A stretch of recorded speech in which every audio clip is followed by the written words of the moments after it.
अभी स्थिति यह है कि हमारे यहाँ से लमडिंग से बदरपुर जो हिल सेक्शन में लाइन जाता है, इस लाइन के थ्रू ही आगे का ट्रैफिक सिलचर साइड जाता है, अगरतला साइड जाता है और आइजॉल साइड जाता है।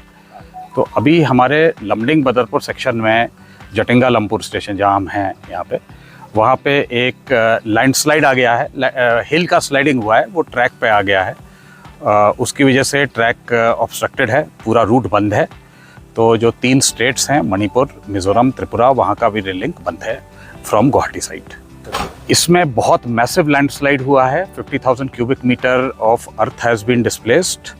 हमारे लोग around 100 between 50 to 100 metres length में around 50,000 cubic metre of earth displace हुआ है। हिल शिफ्ट हुआ है, रोड्स, यहाँ जो पुरानी रोड थी, रोड ट्रैफिक थी, वो भी शिफ्ट हुआ है।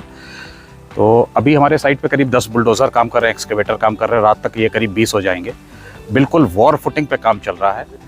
हम चाह रहे हैं कि अगले हफ्ते ना जाइए, इसी हफ्ते संडे तक हम ट्रेन ट्रैफिक रिस्टोर कर दें। Thank you. Thank you.